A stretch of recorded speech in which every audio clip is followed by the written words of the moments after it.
listening to the Pharmacy Podcast Network.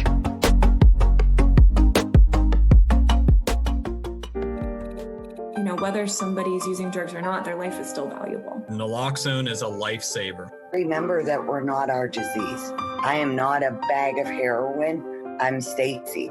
I'm just as normal as the next person. My outlook has always been to educate, because I think when you're talking about stigma here as an overall goal of yours, I think the only way to really gnaw away at that is to educate people. Unfortunately, I have not had many positive experiences with the medical community, with anybody I know or anybody in my family. I hope that changed. Opioid use disorder is a chronic condition. It's not something that, goes away forever. It's not like you go through a treatment program and then suddenly it's not a problem anymore. We don't always get it the first time, and sometimes it takes us a couple times before we finally get it. Don't give up on us so easily. Hi, my name is Logan Kissell, and let's talk stigma. Let's Talk Stigma is an educational podcast miniseries designed to highlight the stigma associated with opioid use disorder and the ongoing opioid epidemic. Each of these episodes will feature a number of different voices from individuals who have in some way experienced the effects of the opioid epidemic, whether in their social life, family life, or professional career. We hope listeners of this podcast will listen with an open mind, reflect on the stories they hear, and be able to recognize and combat stigma associated with opioid use disorder. In today's episode of Let's Talk Stigma, we'll hear from a number of individuals who will discuss stimulant use, what it is, how it differs from opioid use, and the stigma associated with it. We're also joined by the Foundation of Hope, an organization that focuses on providing resources for people who've been incarcerated. We'll hear from them about specific stigma that exists for presently and formerly incarcerated individuals who use substances. The American Addiction Centers define stimulants as a group of drugs that result in increased activity in the body. Common examples of these stimulants are cocaine, including crack cocaine, amphetamines, and methamphetamines, commonly known as meth. Dr. Janet Astle from Duquesne University School of Pharmacy specializes in educating student pharmacists on substance use disorders. We spoke with her about what stimulant use is and how it differs from opioid use. So stimulant use, people use to increase their energy level. Stimulants really give an extraordinary boost to dopamine, so that pleasure response is huge. Stimulant use sometimes is not viewed as being as problematic or as dangerous as opioid use. Clearly, opioid use and misuse has grabbed the headlines.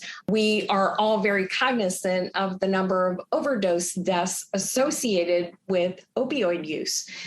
So I think sometimes maybe stimulant use is not seen quite as bad as perhaps the opioid crisis. So another big question is, why are we seeing this big leap in the number of overdose deaths connected to psychostimulants? Well, first of all, a lot of people who are using, probably unknowingly, these drugs are contaminated with fentanyl. And this perception that perhaps stimulant use is not quite as dangerous, that is a fallacy that obviously people need to know that that is not the case, that folks are vulnerable and it can be deadly using stimulants.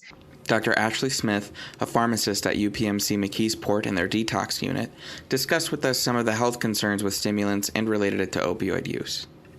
I would consider it equal, if not just as dangerous. And I feel like people don't recognize a lot of the issues that can come with stimulant use, like cardiac issues and things like that. Stimulants make everyone feel like they're having a great time, and it's like that party drug, and or like people take stimulants to kind of like focus and get things done.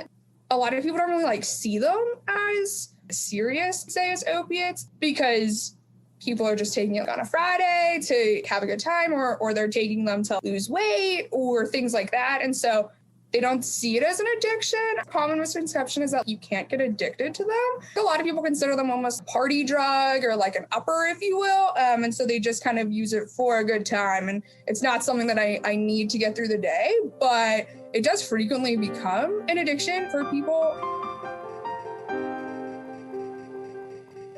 Something that has happened over the last few years too is an increase in stimulant use. Dr. Harrison Ferro, a pharmacist at UPMC Western Psychiatric Hospital, spoke with us about the patterns and stigma he's seen during his experiences. Over the years, as opioids became more difficult to access, stimulant use was creeping up. And now the thing that's really scary, and it's something I see with a lot of patients that are admitted who have altered mental status, is opioids laced with stimulants. Unlike opioids, there are currently no medications to treat stimulant use disorder. Dr. Astle commented on this issue and ways she sees pharmacists can improve treatment for patients with stimulant use disorder. How do you treat an individual who has a problem with a stimulant? We're just not clear on that. And so because we're not clear on that, what happens? Avoidance. We avoid the issue. So we all need to get much more comfortable with screening. We need to get much more comfortable with building trust relationships with our patients and clients. We need to get much more comfortable with developing really good motivational interviewing techniques to move folks towards that desire to change behavior, and to perhaps even seek treatment. We need to build really good relationships and strong relationships with other healthcare professionals. So if indeed we do identify someone who perhaps is at risk for a substance use disorder, that we have those strong contacts so we can do a warm handoff. We can complete a referral for that individual. And I don't think we're there. I think we need to get better at that. The mere act of conducting any kind of screening for a substance use disorder, even if nothing comes of it, the mere act of doing it can move people towards change. So we can't walk away with this perception that what I did was meaningless because that person did not agree to go right into treatment. It might take a while. And so even showing somebody kindness, right? I think all of that is really important, and being open to conversation and not being judgmental, because even in those small acts, we may have planted a seed, and we may not see the results of that seed today, but maybe we will a year from now, or 3 years from now, or 5 years from now. So perhaps you've started that individual on that journey towards recovery, and we need to recognize that. I can tell you that guilt, shame, stigma prevent people from seeking treatment. It is a very difficult thing for individuals who are in treatment to overcome.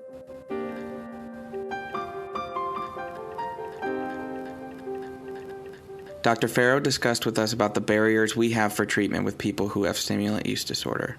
With stimulants, we don't really have those go-to tools that we might use in terms of assessing what someone's use might be, other than using ones provided by like the National Institute on Drug Abuse. There's not as many go-to. And it's something, even when I'm looking at someone's chart, it's usually just a brief spiel on their stimulant use. But like tying it back to what I said earlier, it's important to know if they have, say, any kind of use disorder, because there's likely something else going on too in terms of someone's mental health, mental well-being, even if there wasn't a prior exposure that caused it. It's not just a substance use disorder. Someone who has a substance use disorder has a chemical imbalance because of the substance use, but there's also something else going on there. There's something deep down, there is something at the root. It's very rare that I talk to a patient and they're like, oh, I just use drugs because I like to use drugs. And that's it. There's 9 times out of 10, even more, there's something else going on. Discussing stigma, Dr. Ferro mentioned your physical image of someone who might be using specifically stimulants. A lot of people might think, oh, they're really thin, they're really malnourished, like their teeth are rotting. And I mean, that's like the minority of patients. And the reason I bring it up is because some people might feel taken back and not want to approach those patients like, oh, they just don't look good. But some of the patients I've seen, most of them look like any other person you might see passing in a hallway. They look like normal people because they are normal people. They just happen to have a substance use thing going on. whatever you do, you need to leave your personal beliefs at the door. You have to set personal things aside in order to treat people. Because you signed up to be a health professional, your personal beliefs should not impact how you're treating someone. One of the common misperceptions for people who use stimulants is there's a racial lens that's been attributed to it. Mica Wiliams, the director of the Adult Diversion program at Foundation of Hope, talked with us about the stigma associated with stimulants. If more people understood that this is a very well-crafted way of getting the public on board with criminalizing a certain demographic of individual, and that historically in the United States, if you take a step back and you look at different substances, there's usually a race or ethnicity attached to it and a public stigma that's then adopted. It makes it easier, frankly, for law enforcement to be invasive on that group of people, and people accept it. And I think most people don't realize they're being led down that path. Our conversation with Mica Wiliams and Marianne Patton at the Foundation of Hope focused on how substance use has been criminalized and additional barriers incarcerated and formerly incarcerated people face when trying to seek treatment for substance use disorders. Foundation of Hope is an interfaith organization that works with individuals who've been impacted by the criminal justice system. We have our aftercare program, which specifically supports anybody who's been incarcerated, and that could be spent a few hours in jail. And then our adult diversion program, which I'm the director of, works with a similar group of individuals who've cycled in and out of incarceration and services, but with a focus on substance use and mental health. It's becoming more and more understood how our social biases play into the care that people receive. And so I think being a person of color or being a person from a rural or poor area seeking that help might also get different treatment. What are specific barriers that formerly incarcerated people face when seeking treatment for stimulant use disorder? People use drugs recreationally all the time, but for someone who's been incarcerated, there's an extra set of eyes on you. There's the potential that your substance use could get you reincarcerated. It can be a barrier for you seeking employment, housing, things that give us stability in our lives. Someone who doesn't have a home, doesn't have employment, and might be struggling with substance use, can't get stable. And maybe they also are afraid to seek help because they know that they could get in trouble. And that's a barrier for them, where someone else can go to a rehab, call up their therapist or their doctor and say, hey, I need help with this. You don't necessarily have the luxury of resources that other people do. And again, it puts you at risk to even admit that you use substances. It could be a requirement of your probation or parole that you don't use substances. There might be drug testing involved. It's a lot of fear-based barriers, as well as just understanding what access is out there for you. There's the stigma of having been incarcerated and the way that people treat you. So if you go in to get help and someone treats you like you're a pariah because you have a conviction, that's going to make you less likely to seek that help. I think even our healthcare providers aren't necessarily trained in cultural competency and empathy. So those people who are seeking help with substance use that are formerly incarcerated often have real trauma, real PTSD. So I think it's important that people who are formerly incarcerated have resources that they know of even before they leave, so that they can go right when they get out, seek help similar to our program. Marianne Patton, case manager for the Adult Diversion program at Foundation of Hope, gave us some insight on the different types of treatment programs. Many programs out there, when you get out, especially if you're mandated by probation or parole to be in an outpatient program, are abstinence-based. It's, number one, hard for people who use substances to get to a healthcare provider to then screen for any sort of treatment. And if they do get there, it's very one-track mind-esque. They have to have a diagnosis, be able to get into a treatment program. And a lot of the times, sometimes that diagnosis isn't exactly correct. And if we can stop the rigidity of the system, it would be a lot easier to then have empathy and a rapport and a trusting relationship between the individual and a healthcare professional or a provider that's able to just sit there, talk with you, and through that conversation, screen you, which is just figuring out what services you need by conversation. And through that, it just becomes more humanizing. What are the different stigmas formerly incarcerated people who use drugs experience? I've talked to people about it, and some of the responses just kind of blow my mind. They're like, well, why should they get anything? They're criminals.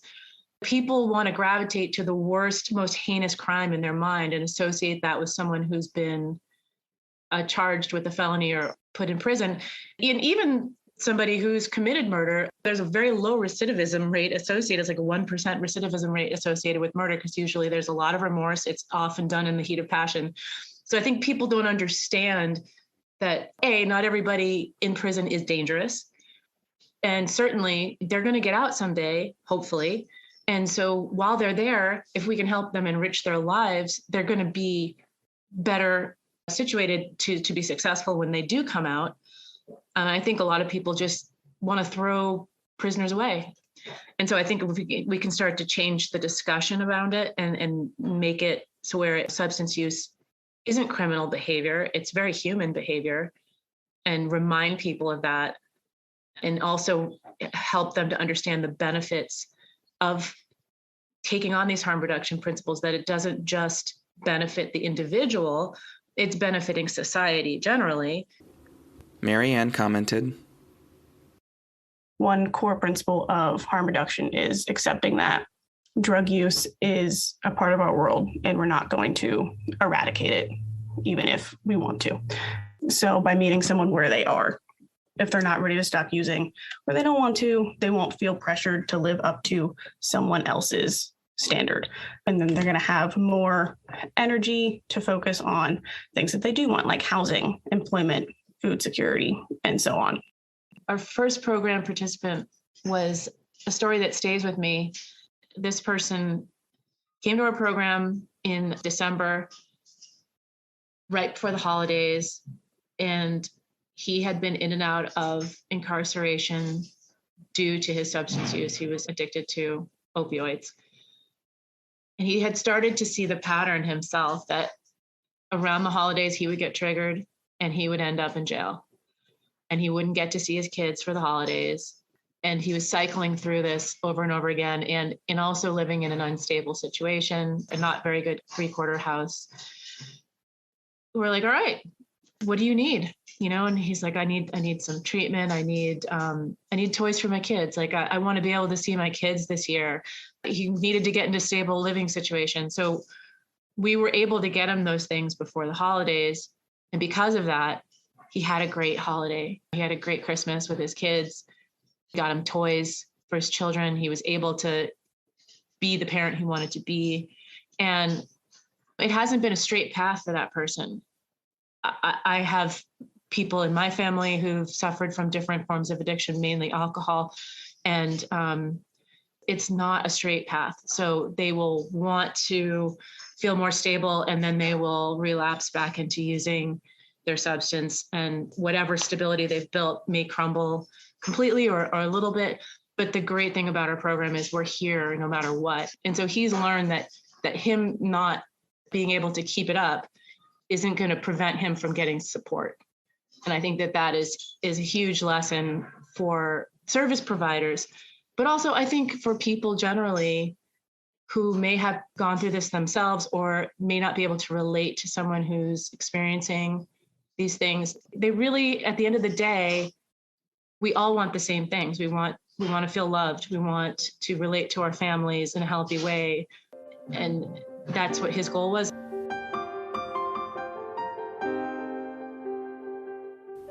Regarding recovery journeys, Dr. Ferro mentioned the similarities to other chronic health conditions.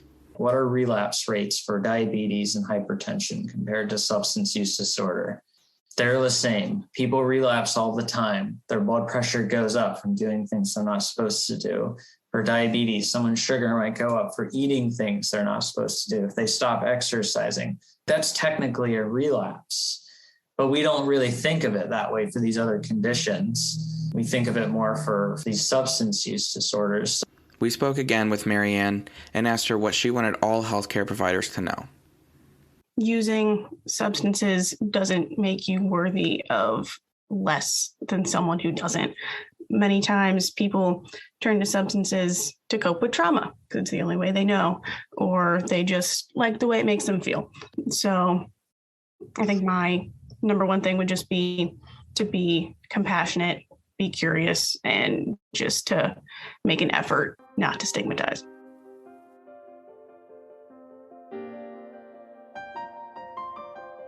This podcast was developed by the University of Pittsburgh School of Pharmacy in partnership with Duquesne University School of Pharmacy. Funding for this podcast was provided in part by the Centers for Disease Control and Prevention.